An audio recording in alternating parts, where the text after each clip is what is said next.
Hey guys, and welcome to today's video. Today we're going to be covering a sovereign citizen I covered on Friday of last week, Jeffrey Zunick. In that video, he was refusing to show up in person as ordered by the judge and made the comment that he wouldn't show up in person because the court would kidnap him and throw him in jail.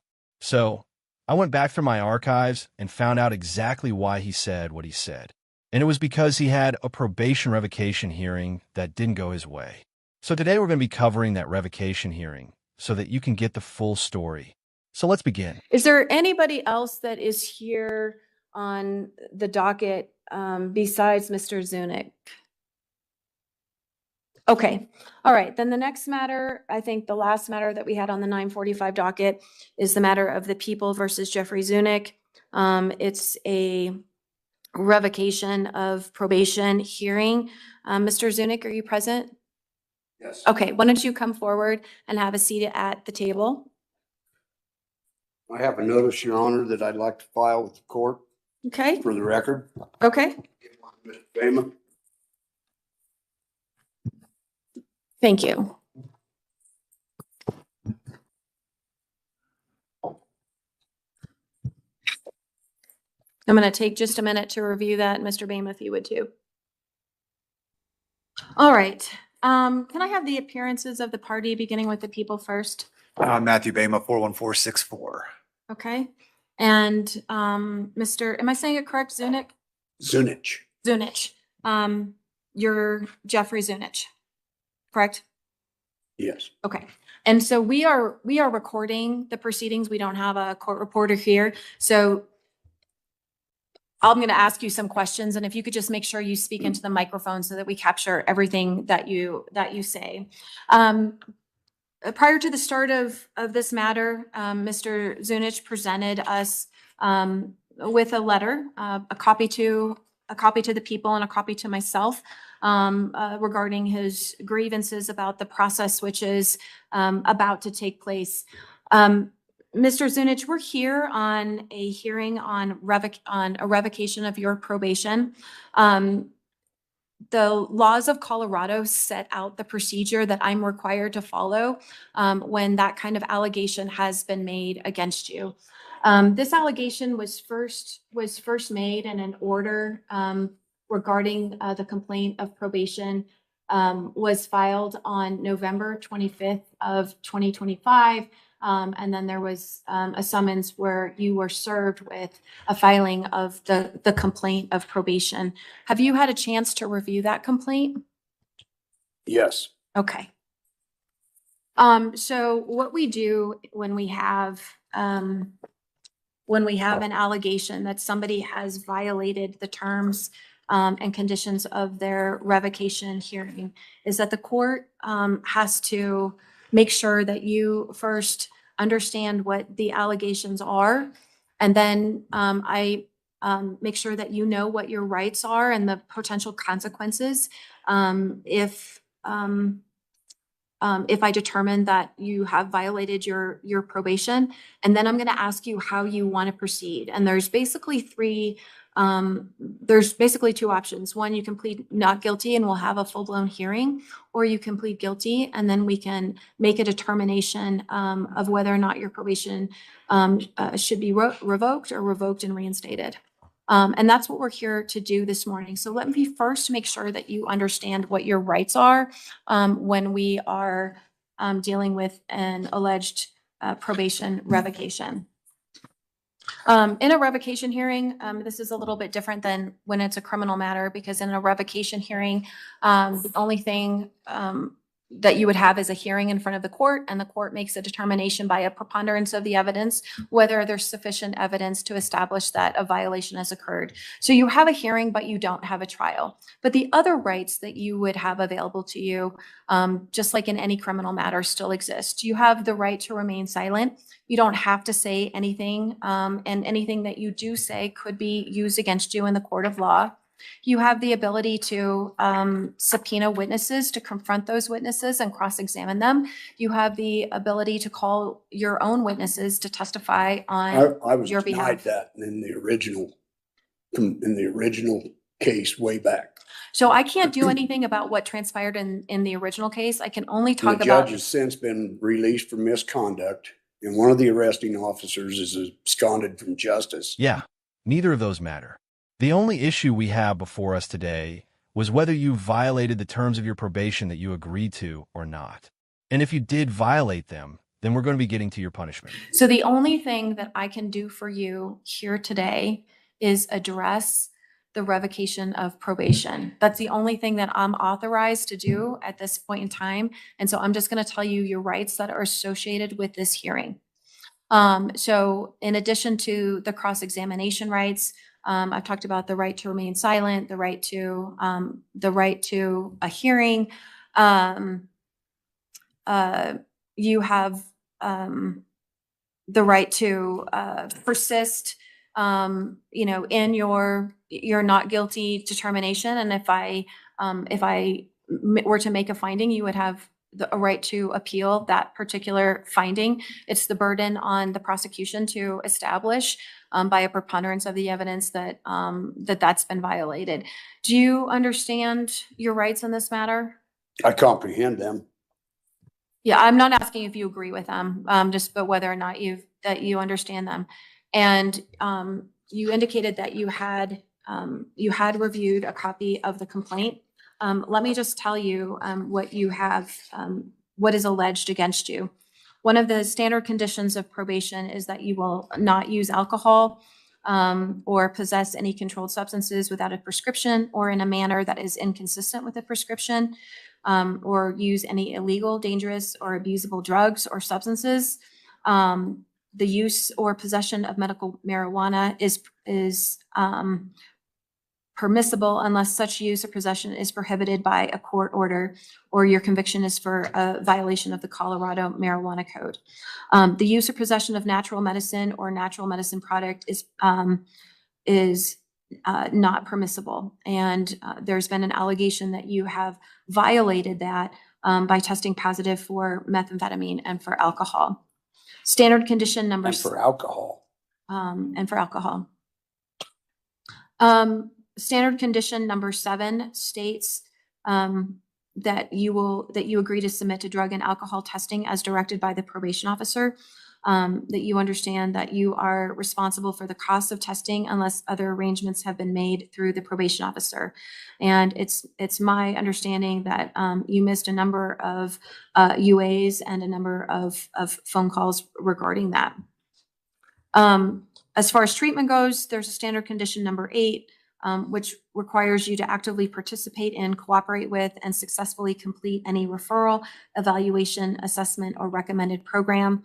These programs may include, but are not limited to, placement in a residential or outpatient program, counseling or treatment for drugs or alcohol, mental health, domestic violence, cognitive behavioral, offense-specific, or anger management.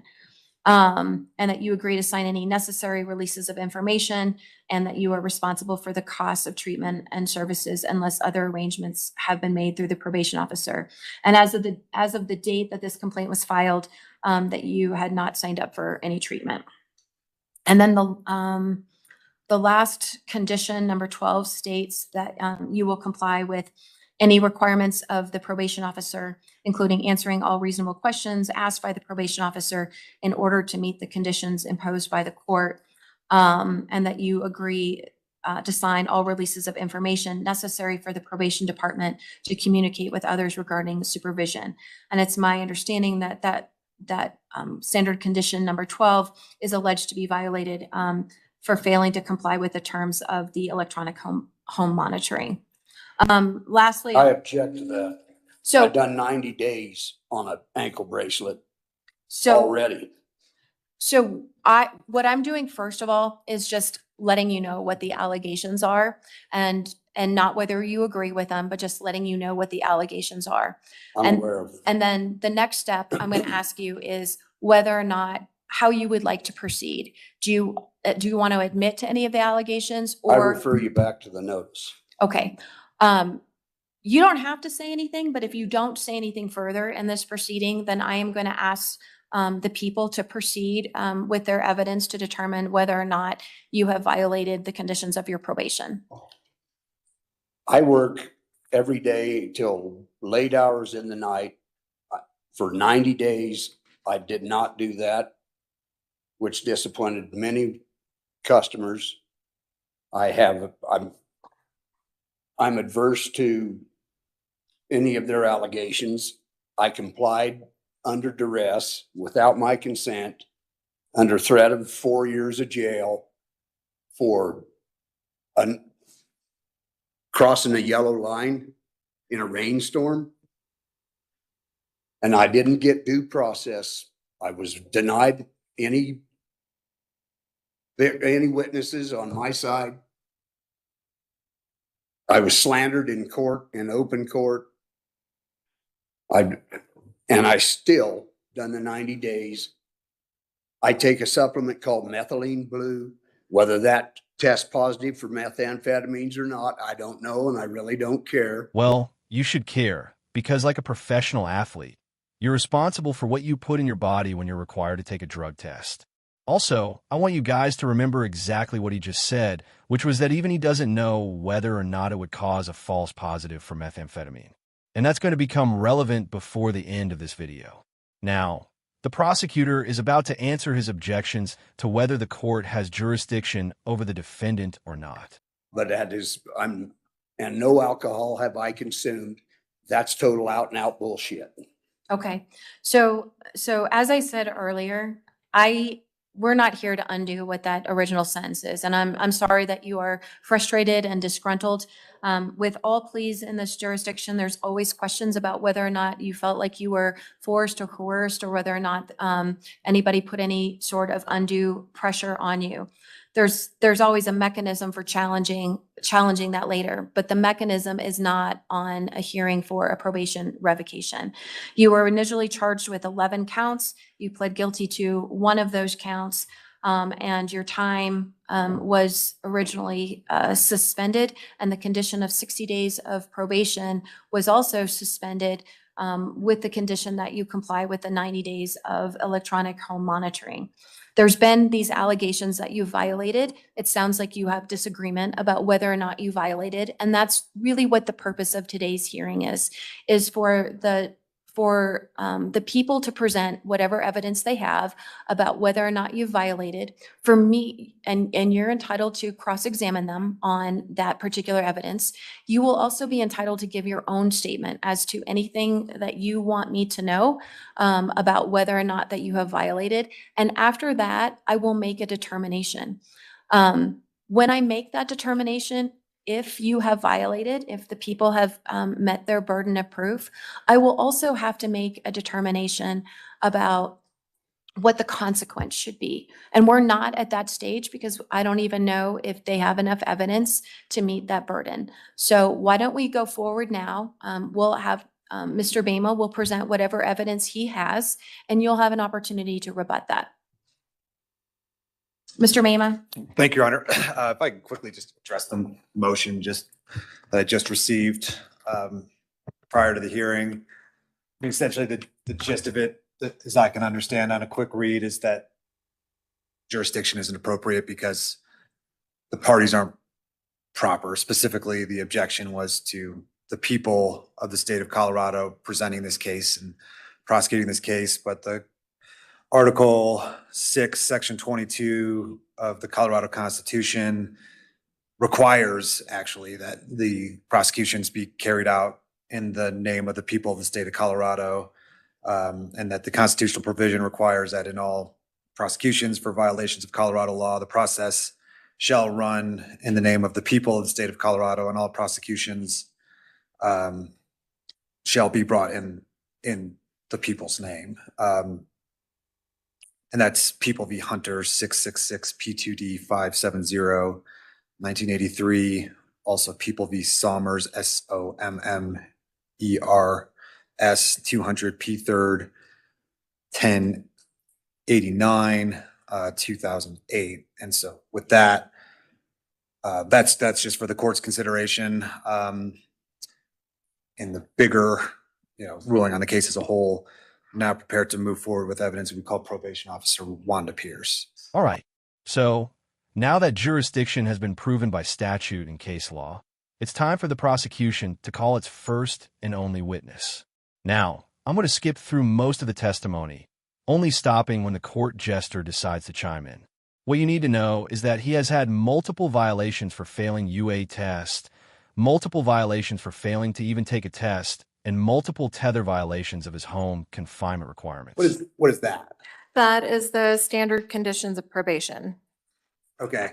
And how do you ensure that people are aware of the terms and conditions of probation?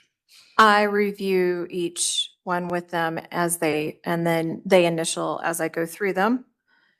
And I answer any questions that they may have in regards to each term and condition.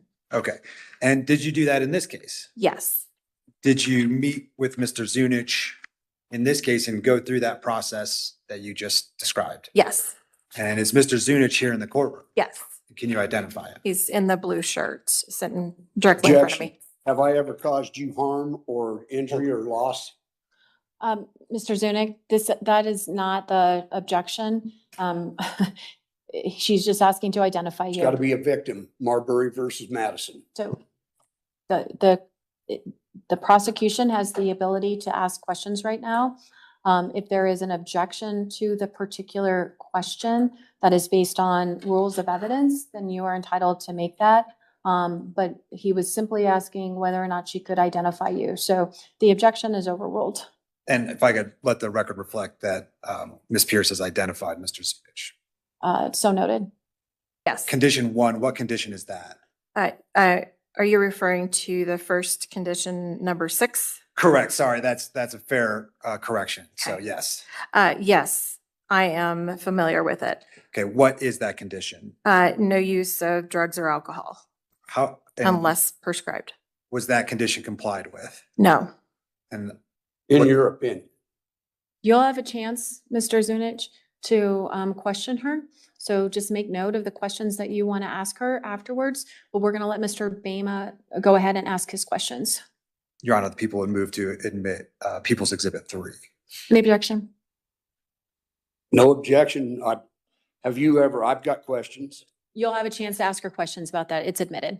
Okay. And so you said that this process is one where you ask the lab to look a little bit deeper into what. Objection. Does the lab actually look for specific methylene blue So you'll have, as a supplement? Mr. Zurich, you'll have a chance to ask those questions yourself after Mr. Bama is done questioning the probation officer. So this lab goes a little bit deeper, I think, as you explained it, into what the substances are, right? Correct. And what was the conclusion from the lab? Negative for amphetamine, which would be a prescribed amphetamine, and positive for methamphetamine. And what does that mean to you? Street meth. And there are, Objection. What's the difference between street meth, I'm not a methylene blue? lab Oh, tech. oh. Mr. Zunick, you will have a chance to ask her these questions when it's your turn. So let Mr. Bama continue to ask her the questions, and then you can ask her the questions that you have concerning what the lab report says or doesn't say. Your Honor, the people would move to admit Exhibit 4. Any objection? Yeah, I object. What's abnormal? Okay, not on, it's just on an evidentiary basis. So you'll have a chance to ask that question. The People's Exhibit number 4 is admitted. Okay, so that's the end of the witness testimony. Now it's time for the living to offer some cross-examination. Would you like to ask some questions? Yes. Okay. Before you get started, I'm just going to have you ask questions. This is not a time for you to make any kind of argument. You're just going to ask questions of the probation officer.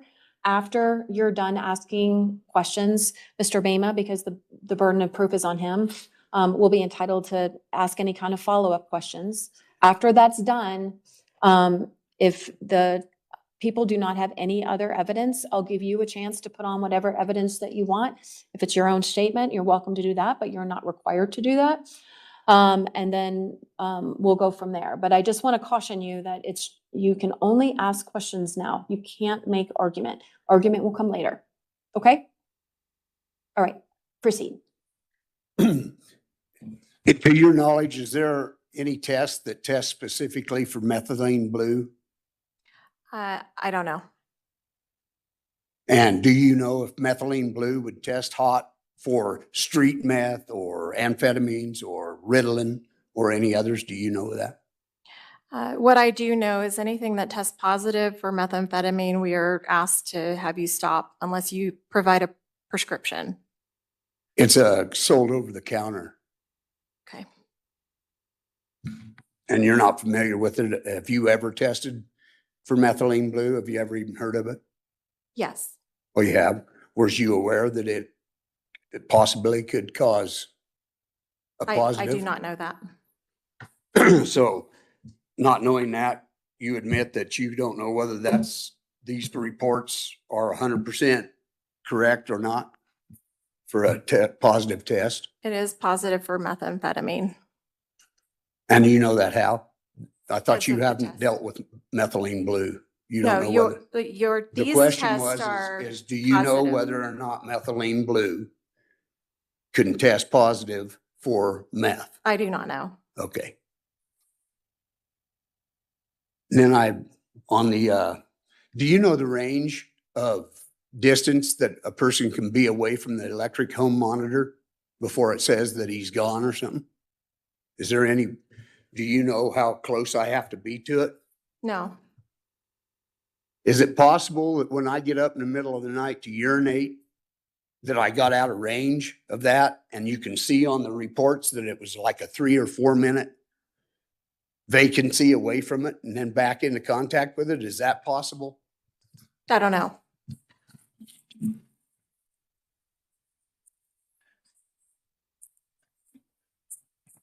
So what you're saying is you're going off presumptions that you have no clue. You've just admitted that you don't know whether methylene blue would test, which is a legal supplement that's sold over the counter. You don't know whether that'd test positive or not, correct? Objection argumentative. Sustained. Go ahead and ask your other questions. Remember, you're going to have a chance to make argument that is a reflection of what she has said. So once she has given you the answer, you can use that answer later in your argument if you choose. Okay, so just keep on with your questions. So there was times when I did miss them tests because I was over the hill in Nucla and I test and live in Delta and I couldn't get back in time. I'm a plumber, and when I have somebody's gas or water shut off and it was the winter, it's a possibility that, I didn't make it back in time. And most of the time I tried to make it home. I need you to phrase it as a question. Well, then answer the question.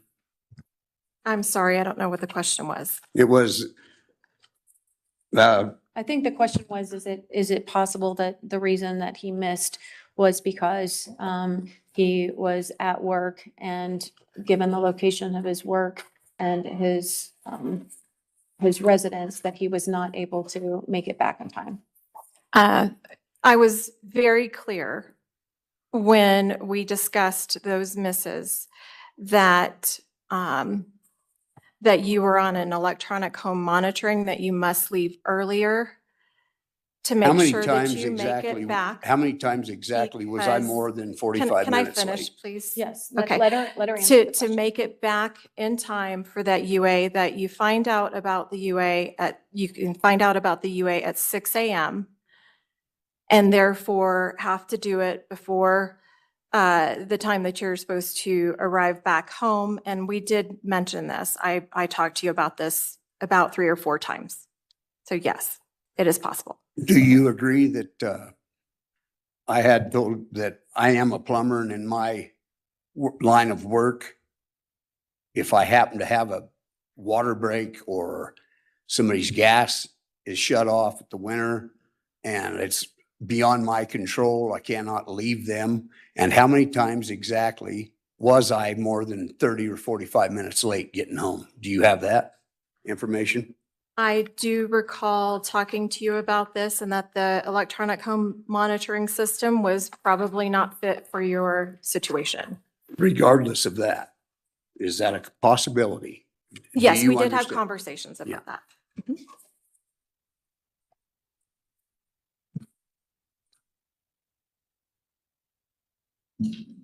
Have I displayed aggressive or unfit behavior towards you through all of this? Or was I called in and one time you did give me a weekend or a day that I could go to Saguache and finish a job for an inspection? Did you not grant me permission Yes, to do that? But yet I'm violated. That's one of my violations alleged. Correct? that one was accepted and it was put Oh. into the system. Can you that one provide that event. information to me? That It it was is, accepted? it is in my notes. I do not have them. I don't have any other questions. That I'm not a lawyer and I couldn't find a constitutional lawyer to save my life. You know what else?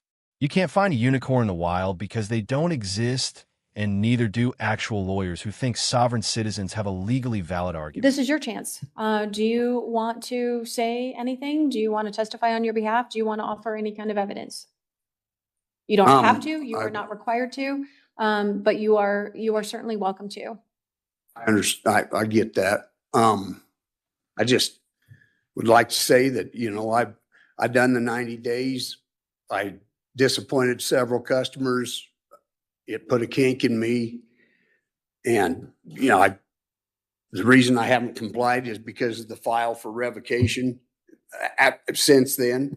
And so, what's the point? And then as well, the original presiding judge over this that's handed down the sentencing, he didn't have the integrity to keep his position. Who's handed down these to a working man? I haven't been in trouble for 30 years. I think what you mean to say is that you haven't been caught in 30 years. Mr. Bama, do you want to make argument on whether you've established revocation? Yes, just very briefly, Your Honor. Mr. Zunich has not complied with the conditions of probation. He essentially did what he wanted. He's not a good candidate for probation. Objection. Let him argue, and then you can make some argument and explain why you think you are a good candidate, okay? And that's borne out in the refusal to test. It's borne out by not complying with the EHM requirements. And I think this is I think there's more appropriate argument for sentencing on that topic, because how this plea actually came into place, I think is important. It's important for sentencing. It's not relevant right now, but I'll have more to share about how this plea came about and what it is. Under duress. But in terms of the probation revocation itself, it's clear that he wasn't testing. He admitted that he didn't test. That establishes at least one condition. Since the revocation. The tests that he did take were positive for methamphetamine. I understand there's some reference to an over-the-counter substance, but that's the point of the Corden tests. Those tests are to delve deeper into the first report and test for street drugs, which is what the probation officer, Ms. Pierce, testified that test is for. All of those tests were positive for methamphetamine. So that's another condition that's clearly been violated. There's been no attempt to establish treatment. That's undisputed. So that's another reason that probation has been violated. So the people do believe that there is grounds to revoke probation here, and we do ask for probation. All right, Mr. Zunich, do you want to make argument as to why you think that the people have not proven that you have revoked your conditions? I just refer back to the notice I filed, and I'd like a living, breathing man to point me out across the room and utter my name, that I have done them harm, caused them injury or any loss, and I would be fine to compensate anybody that I may have harmed during any of this. And if without a victim, Well, let me go ahead And the state can't be a victim because the state is the state.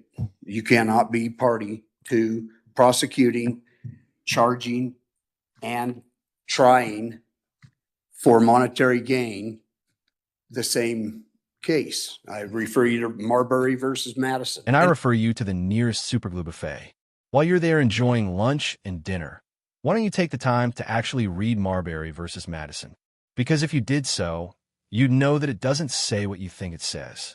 Now, it's time for the judge to rule on whether there was an actual violation of probation or not. All right, let me begin with the first thing that we have to do today, and that is decide whether or not you have violated the conditions of probation that were established in your sentencing order. Before I get to that, though, I'm going to address the jurisdictional issue. Essentially, what you're asserting to this court is that this court lacks jurisdiction, and Mr. Bama is correct that Article 6, Section 22 does require the people to carry out the prosecution, and that is here in San Miguel County through the district attorney's office. So I do find under the authority of People versus Hunter, 66 P. 2nd, 570, 1983, and all of the subsequent cases that have been decided since then, determining that that this court does have jurisdiction to decide whether or not your conditions of probation have been violated. So in conformity with the statute that directs me as to the mechanism that I am to follow about whether or not you have complied with your conditions, I do find that you have violated your conditions. And let me talk to you about what my specific findings are. One of those findings is that you have used drugs and alcohol. I didn't hear you say anything about the marijuana, which was one of the violations. I didn't hear you say anything about the alcohol. Yes, you objection. Yes, you did. I did object to the alcohol. I haven't drank none. Okay. What I do know is that there is lab reports that have indicated that on at least 3 occasions that there were positive tests. One of those tests was from a collection on 11/13, or one was on 11/21 for amphetamine and methamphetamine. Another was on October 18th for amphetamine, methamphetamine, and THC, and another one was on 9/16 for amphetamine and methamphetamine. So excuse me. May I? Sure. So you're not considering and taking into account anything about the methylene blue, So- the supplement that? So, Mr. Zunick, you have asserted that you were taking an over-the-counter medication, and you have asserted that that particular over-the-counter medication would test, if tested, would test positive for methamphetamine. But I just don't have any information about that particular So drug. how can you make a ruling when you So don't have all the I- information? It's the people's burden to establish that there were violations. People haven't met that burden. They met that burden by establishing that I there object. was lab results that came back positive. And You attempted to rebut that, and you the just court threw my finds rebuttal out. the court finds that you were unable to meet that you were unable to rebut the presumption that is given to the people based on that lab result. The other violation that I find is that you were instructed to test, and that you didn't comply with that on numerous occasions. I heard evidence that you had missed some of those tests, and that was because of work requirements that you had to go to, and it was a result of not being having to deal with, as a plumber, various individuals that had problems that required urgent attention. And given the location of the testing from either your job site or from your resident, I understand that you did miss tests. It's just that you have a mitigating reason for that. So I do find that the people met their burden of establishing that you missed those tests, but I'm going to consider the mitigation of that at the next stage of this proceeding. The other one condition was regarding treatment. The probation officer testified to the fact that as a condition, you were required to get started. She provided you the contact information, and that between the time that she provided you that contact information and the filing of the complaint, there was no record of starting any sort of DUI classes or any DUI treatment.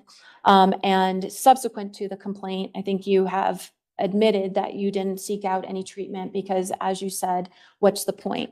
So I find that the state has met their burden, the people has met their burden of proof in establishing that you have not complied with the treatment requirement of your probation. And then the last condition relates to electronic home monitoring. Nobody knows whether it takes into accountability that you walk more than 2 or 3 feet away from that monitor, it says you're gone. So let me finish with my findings as to the electronic monitoring. The people introduced evidence to establish that there were that it was very difficult to monitor. And that there were times that that he was out of range. I did not have any information to establish whether that was intentional or voluntary, or where he was. And so as to the electronic monitoring, I am going to find that condition has not been violated. But that does leave us with 3 conditions that were violated. And so I am going to find that your probation should be revoked. All right. So the judge did find that multiple violations occurred. A few were unsubstantiated and that your probation should be revoked. Given that finding, she now has a couple of options. She can leave him on probation with or without a jail or fine sanction, or just remove him from probation altogether. But before we get to the punishment phase, let's hear from the prosecution as to what he recommends. That leaves us in a position of making a decision about what should happen now that your probation has been revoked. And so I'm going to ask first Mr. Bama to make argument as to what the consequence should be, what that sentence should be, and then I'll give you an opportunity after he is done. Mr. Bama. Thank you, Your Honor. So this, the underlying plea here was a plea to a 3rd DUI. And just to give the court some background on how this went, Mr. Zunich was self-represented throughout the entire process. He was competent. I mean, he filed motions. We had full-on suppression hearings. Those were ultimately ruled on. This plea, which was at the offer was minimums for a 3rd, was entered the day that the trial was scheduled to happen. The jury was here. The jury was summoned. People were here, and we were ready to go, but it was in chambers before the trial started that we discussed this, and ultimately Mr. Zunich wanted to move forward with it, and that's what led to the electronic home monitoring. That 90 days electronic home monitoring was something that nearly never is offered in a 3rd. That's almost always a 60 days jail. However, he argued for it himself. I argued for the jail in this case because that's the standard sentence. He was able to persuade the judge to get the 90 days electronic home monitoring in order to keep his job. But then since probation, he's not interested in going to and checking in on probation. Have you told her how many Hold on, years? sir. It's not your turn. Based on the fact that he had positive tests for meth, this is a driving under the influence of meth case, is the underlying case. And then we have these tests that continue to show him to use meth. And guess what? He's driving, he's on the road. So, and he's not getting treatment. It's I have a it's a driver very that drives for me. it's a very dangerous situation, I think, and I think it's a lack of accountability. I personally, I think he does work hard. I believe that. He is adamant about that, but there needs to be some sort of consequence for the DUI, and his engagement with probation wasn't there. And based on what I've heard from the probation officer today, and this, people that fall out of compliance on probation, they just don't say, forget it. Like, we're going to go through a revocation hearing anyways. They try to convince the probation officer and the people that they are a good candidate for probation. Mr. Zunich has taken the exact opposite tact here and said, I don't want to do it. I'm not going to do it. Let's find out what happens. I made an offer of 60 days open prior to this. That wasn't accepted. Do I think that jail is appropriate here? I do. Do I think that he needs to do what he's fully exposed to? No. But I have argued from the beginning that 60 days jail is appropriate on a third DUI, and I remain of that position. I'm not asking for any additional jail unless the court thinks that's appropriate for his behavior on probation. But I do think that that's appropriate. And I also don't think, I would like to see him on probation just for testing alone, right? Just to stay on test to make sure that sobriety and that education that he's getting. But I have a feeling we're just going to be right back here again, and a jail closeout might be the most appropriate way. But ultimately my goal is to make sure that he's safe and not using drugs. That's ultimately my goal. That's what probation was trying to do. And we haven't really made any progress. And so, what do you believe he's exposed to? According to the plea, he has, let me just bring it up so that I get it exactly right. It's 364 days suspended? Yes, he has an additional 1 year of jail suspended on condition of successful completion of probation. So there is a year of jail on the table. Correct. For a victimless Sure. crime. And you're asking for 60 days. Yes. And are you asking for probation to follow? That's the real tough question, right? Because I think that's really what this case calls for. But We're still but unclear about the Mr. Zunich, methylene hold on. blue. Mr. Zunich has been given that chance and he's done nothing. And his attitude seems to be that he's not a good candidate for probation, even though I think that the monitoring and the education is something that would do him a great benefit. We've already tried to force him, right, by sentencing him to probation, by ordering him to probation. We've tried to get him to do that. And I'm more than willing to give people a chance that want a chance, right? People that say, look, I know I screwed that up. I want to go back. I want to do the classes. I'm going to get back on testing. And I'm happy to give them that chance. I'm not hearing that that's what he's even asking, right? Mm-hmm. And it doesn't seem like, if he does and he puts something behind that, happy to consider it. But this probation revocation has been pending since last year, I can't remember the exact date, but the end of last year. And every time I've tried to, have conversations with him, it's just, there's nothing happens. And so what is your recommendation to the court? So for probation, can I consult with Ms. Pierce for just 1 second? Yeah. It's just a closeout, no more probation. And that's based on Ms. Pierce, who's had far more experience with Mr. Zunich than me. That's based on her position. Have any of the fines been paid? Not that I'm aware of. Okay, thank you. So, total revocation with a jail sentence of 60 days is his recommendation. but it wouldn't be fair unless we heard from the defendant as to what he thinks is appropriate. Mr. Zunich, would you like to make an argument on your behalf about what your sentence should be?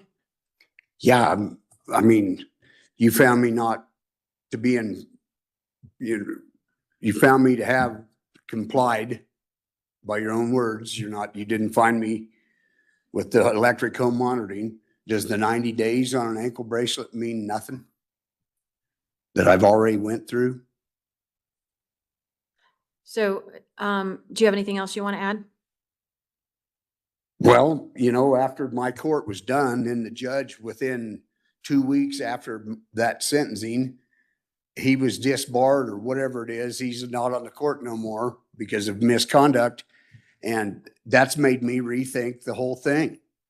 And so honestly, I do nothing but work. I don't hit the bars. I don't go out. I don't do anything but my job and my business. And I've been railroaded through this. I don't feel, it was a rainy night.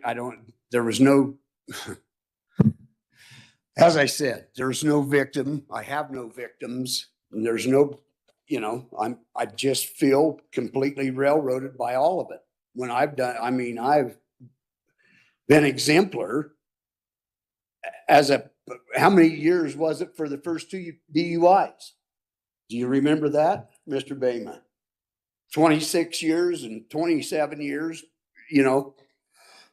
27 years later, I get a DUI and I don't even drink. Do you have anything else you want to add? This is a travesty. It's not justice. In my opinion, there are other things that need to be prosecuted than a hardworking man being run over the coals. Well, let me say this to you, because I'm prepared to announce what my sentence is going to be. And that you're saying that today, I thought we was going to have another hearing and all this other. No, your sentencing is today. And I would have to so whatever you sentence me to, it starts right now. I don't even have time to get my affairs in order or anything. I'm going to give you time to get your affairs in order. Okay. Okay. So I want you to hear what I have to say. And giving him time to get his affairs in order before making him serve out any jail sentence will be a bad decision by the courts and is exactly the reason why he refused to show up to his court hearings that I covered in the previous videos. But I want to respond to a number of the things that you said. And one of the things that you've talked about repeatedly is that there was a judge, my predecessor, who stepped down from his position and was in the who has stepped down from his position after he was suspended. I don't have any information that would suggest to me, having reviewed the entirety of the court file before this proceeding, that there was anything amiss in the particular proceedings that led to you making a decision to plead guilty. I was and so denied calling any witnesses or endorsing anybody So at the trial. All I had the ability to do that day, I was informed, was to cross-examine. I couldn't endorse any witnesses. My due process was not. So, Mr. Zunich, the decisions that you made about how you wanted to resolve your case, you made them. I was not privy to those decisions, but I see nothing in the record that would suggest that there was anything amiss. In fact, what it looks like to me is that it was a fairly favorable resolution, and it put everything on your shoulders about working through it. Your jail time was suspended. You had to comply with electronic monitoring.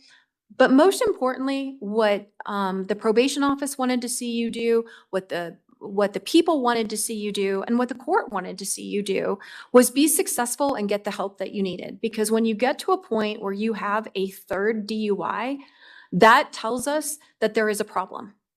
Whether the first two were years ago, the reality is you pled to a third DUI. That's all the information that I have.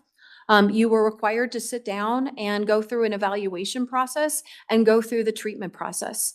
Had you sat down and done that treatment process, we would probably be in a different situation.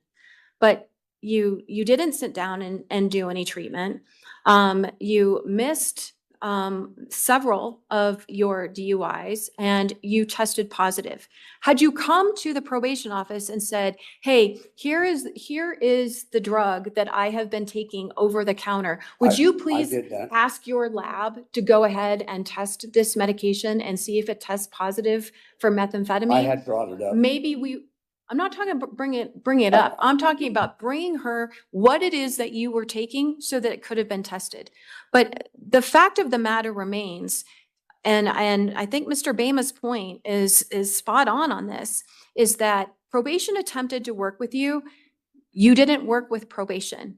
You didn't attempt to get into treatment. And even after they took the step of filing a complaint to say that your probation that they were moving to revoke it, you didn't say, hey, wait a minute, this got out of control. I'm going to go through and I go ahead actually and take the did. treatment. I actually Where did. is the evidence, Mr. But Mr. Zip?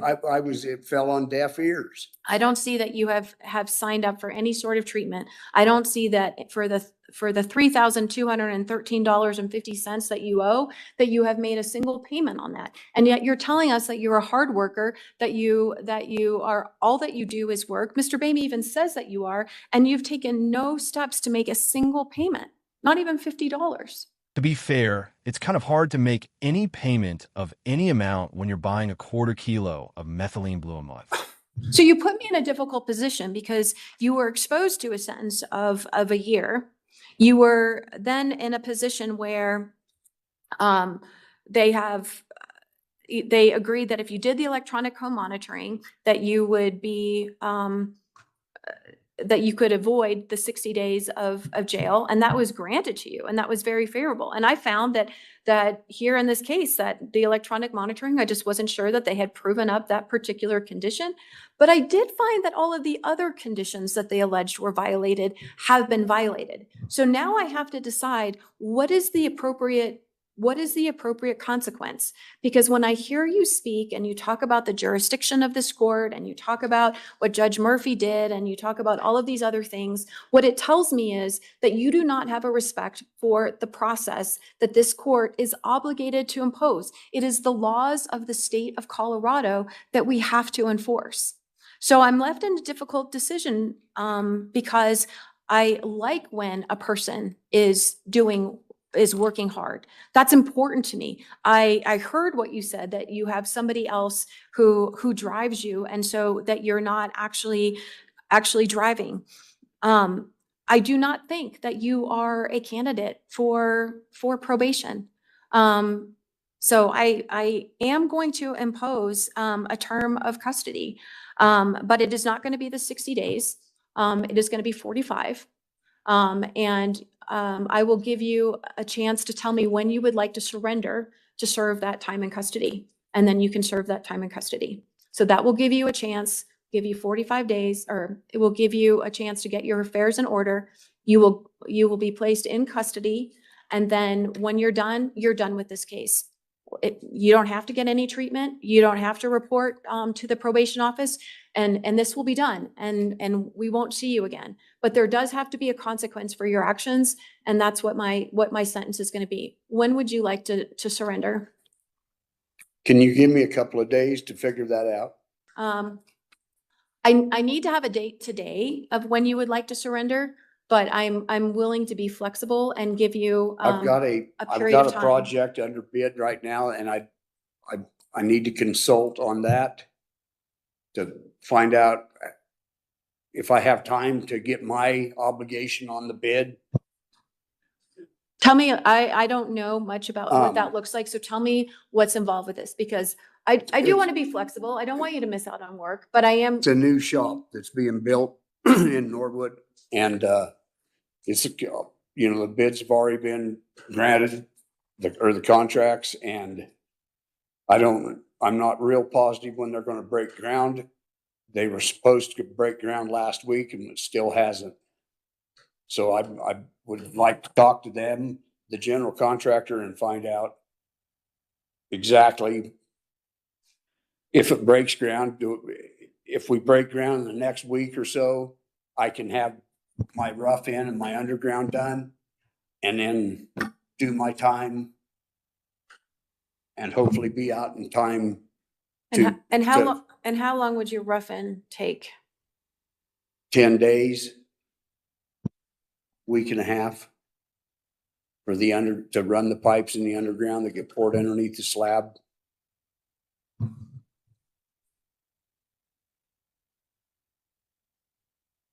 Okay. And So- I just don't know I don't know where it stands right now. But I could have that answer by the end of the week. And I don't have any problem giving him more time. It's in this court, it's pretty regularly, let's do some jail time during off season or things like that. I mean, that flexibility is fine. And I mean, that sounds, Could I do That 3 sounds- 15-day stands?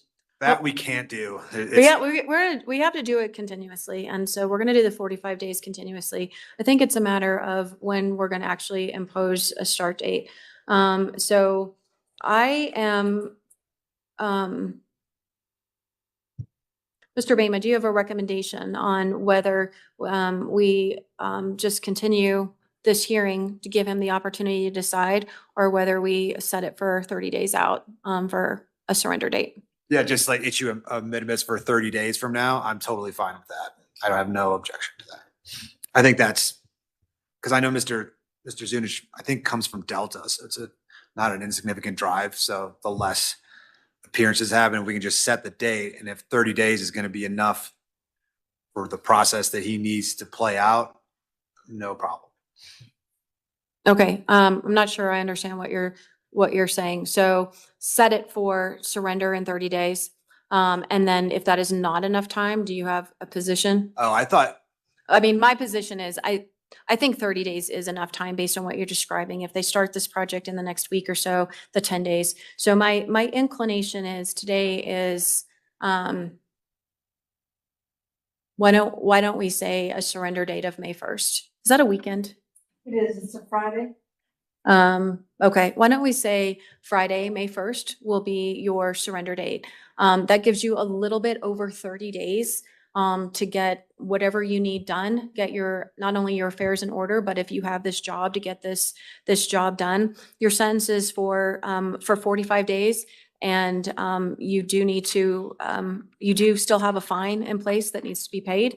So I would expect to see that fine gets paid, or then you'll have collection. And that will be the sentence of the court. All right. So that's the end of today's video. And like I said, he did get a jail sanction with a discharge from probation for his sentence. And also, like I said, despite his promises to turn himself in, he went on the run instead. And since he did that and refused to show up to court in person for his other pending matters, he now also has a warrant out for his arrest in those cases. Basically, he's going to be in jail for quite a while once he's finally caught. And when he is, I'll be there to bring it directly to you. So, if you liked the video, hit the like button. If you disliked it, hit the dislike. But don't forget to leave a comment below and subscribe with notifications on so you don't miss any of my content. I'm Court News, and I'm out. Here we go.